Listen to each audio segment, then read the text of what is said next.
कमला जी के दो बेटे थे, कमलेश और सुरेश। दोनों बेटों के अच्छे व्यवसाय थे।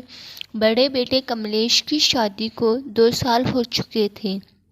कमला जी सुरेश की शादी के लिए भी एक अच्छी लड़की की तलाश में थी, किंतु कमला जी को यह नहीं पता था कि उनकी तलाश बेफिजूल है, क्योंकि सुरेश पहले से ही अवनी को पसंद करता था, जो कि उसके साथ कॉलेज में पढ़ती थी। एक दिन सुरेश के लिए एक अच्छा रिश्ता आया। लड़की एक अच्छे खानदान से और पढ़ी लिखी थी। कमला जी ने तुरंत रिश्ते के लिए हाँ कर दी और सुरेश से बात तक नहीं की और दोनों की एंगेजमेंट फिक्स कर देती हैं। सुरेश को अपनी एंगेजमेंट की बात एंगेजमेंट से एक दिन पहले ही पता चलती है, जब घर में सारी तैयारियां चल रही होती हैं। सुरेश ने एंगेजमेंट करने से साफ इनकार कर दिया और अवनी से अपने रिश्ते की बात की। कमला जी को अपने बेटे की बात सुनकर थोड़ा धक्का लगा। कमला जी थोड़ी लालची थी और अपने बड़े बेटे की शादी की तरह छोटे बेटे की शादी में भी अच्छा खासा दहेज लेना चाहती थी। कमला जी पूरी रात इसी चक्कर में निकाल देती है कि दहेज मिलेगा या नहीं और मिलेगा तो कितना। अगले दिन अवनी सुरेश के परिवार से मिलने आती है और न चाहते हुए भी कमला जी दिल पर पत्थर रखकर इस रिश्ते को हाँ कर देती है। एक हफ्ते के बाद सुरेश और अवनी की शादी हो जाती है। दोनों आने वाले नए जीवन के लिए उत्सुक थे, परंतु कमला जी के मन में बेटे की शादी में दहेज न मिलने की बात घर किए बैठी थी। अवनी एक सामान्य परिवार से ताल्लुक रखने के कारण अवनी की शादी में ज़्यादा तड़क भड़क और दहेज नहीं दिया गया था। अगले दिन नई बहू की पहली रसोई थी। सब खाने की मेज पर अवनी के खाने का इंतज़ार कर रहे थे। कमला जी, भाई खाना तो बनाना आता है या नहीं? कहीं हम इंतज़ार करते ही रह जाएं। तभी किचन से घबराई हुई अवनी, हाँ माँ जी, बस खाना तैयार ही है। कमला जी, हाँ भाई तो लाओ ना खाना, किस मुहूर्त का इंतजार है अब? अवनी सबको खाना परोसती है। खाने को देखकर कमला जी का मुंह खुला का खुला ही रह जाता है, क्योंकि खाने में अवनी ने अधिकतर सारी चीजें बना दी थी। खीर, हलवा, पूरी, मटर पनीर, मिठाइयाँ आदि, जबकि बड़ी बहू को अच्छे से खाना बनाना तक नहीं आता था।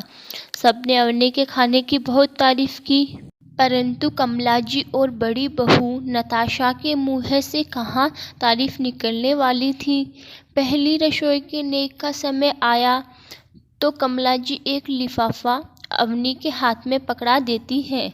परिवार के सभी लोगों के कहने पर अवनी लिफाफे को खोलकर देखती है तो उसमें 11 रुपए निकलते हैं। तभी सुरेश, यह क्या माँ, आप अवनी को सिर्फ 11 रुपए ही दोगी? कमला जी बोलती है, और क्या, बहू को इससे ज़्यादा कहाँ आदत होगी। कमला जी की यह बात दोनों को अजीब लगती है, पर दोनों ज़्यादा सीरियस नहीं लेते हैं। नई बहू को देखने के लिए घर पर मेहमानों का आना जाना लगा ही रहता था। कमला जी को और चाहिए ही क्या था। जब उन्हें मौका मिलता अवनी को किसी न किसी बात पर मेहमानों के सामने नीचा दिखाने में कोई कसर नहीं छोड़ती थी। कमला जी की अपनी बड़ी बहू नताशा की तारीफ करना और अवनी का हर समय तिरस्कार करना अब उनकी एक आदत सी बन चुकी थी। पर अवनी बड़ी विनम्रता से आगे बढ़ जाती। वह अपने ऊपर कमला जी की कोई बात को हावी नहीं होने देती। थोड़े दिनों के बाद अवनी अपने मायके जाकर आती है। कमला जी, अवनी बहू, तुम्हारे मायके वालों ने तुम्हें क्या क्या दिया है, जरा दिखाओ तो सही। नताशा बहू के मायके से तो बहुत कुछ आया है, कपड़े लत्ते, एक बड़ा ही सुंदर सोने का सेट भी आया है। अवनी, सॉरी माँ जी, मैं सफ़र की थकावट के कारण भूल ही गई थी और मायके से लाया गया सामान दिखाती है। कमला जी अपने मुँह को अजीब बनाते हुए बोलती है, अच्छा ही है। तभी अवनी, माँ जी, यह साड़ी आपके लिए है, मम्मी पापा ने भेजी है। कमला जी बहू, तुम्हें तो पता ही है मैं ऐसी साड़ी नहीं पहनती, पर बाद में वह साड़ी रख लेती हैं। और कमला जी मन में सोचती है कि बड़ी बहू के घर से बहुत कुछ आता है, पर कभी मेरे लिए कुछ नहीं आया। कम से कम छोटी बहू के घर से साड़ी तो आई है। पर कमला जी तो दहेज के चक्कर में इतनी अंधी हो चुकी थी, उनके मन में कहाँ अच्छी बातें टिकने वाली थी। अवनी के शिक्षा भर्ती के पेपर आने वाले थे, तो वह अपनी पढ़ाई की तैयारियों में लग जाती है। अवनी सुबह जल्दी जल्दी घर का सारा काम निपटाकर अपनी पढ़ाई में लग जाती हैं।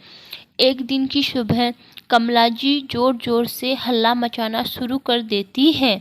तभी सुरेश और घर के सारे लोग इकट्ठे हो जाते हैं। सुरेश, क्या हुआ माँ, आप सुबह सुबह क्यों इतना हल्ला मचा रही हो? तभी कमला जी, सुबह के 10 बज चुके हैं और नाश्ते का अभी तक कोई ठिकाना नहीं है। हो भी कैसे, बहू महारानी तो अभी तक सोई पड़ी है। अवनी घबराई हुई आई। सॉरी माँ जी, पेपर आने वाले हैं तो देर रात तक ही सो पाई। कमला जी, तुम्हारे ये बहाने नहीं चलेंगे इस घर में। तुम्हारे पेपर है तो क्या हम सब लोग भूख से मर जाएं? अवनी, सॉरी माँ जी, गलती हो गई, आगे से ध्यान रखूंगी। तभी सुरेश, तुम क्यों सॉरी बोल रही हो? तुम्हारी कोई गलती नहीं, खाना तो नताशा भाभी भी बना सकती है ना। अवनी के पेपर है तब तक। कमला जी बड़ी बहू का पक्ष लेते हुए, बड़ी बहू की तबीयत खराब है इसलिए अपने कमरे में आराम कर रही है। तभी अवनी सारे मामले को संभालते हुए, कोई नहीं, मैं अभी 2 मिनट में सारा काम खत्म कर देती हूँ। और अवनी घर के काम में लग जाती है। एक दिन अवनी की तबीयत बहुत खराब होती है, उसके बावजूद भी वह सारे घर का काम अकेले ही कर रही थी। ऊपर से सास और जेठानी सोफे पर बैठी बैठी उसे ताने मार रही थी। यह सारा दृश्य सुरेश खड़े खड़े देख रहा था, किंतु सुरेश कुछ ना बोला और अपने रूम में चला गया। अगले दिन कमला जी अपनी दोस्त से बातें कर रही थी। मेरी तो किस्मत ही खराब है जो छोटे बेटे ने अपनी पसंद की लड़की से शादी कर ली। ना तो दहेज में कुछ लेकर आई है और ऊपर से काम न करने के नए नए बहाने ढूंढती रहती है। आज फिर बीमारी का बहाना बनाकर बैठी है।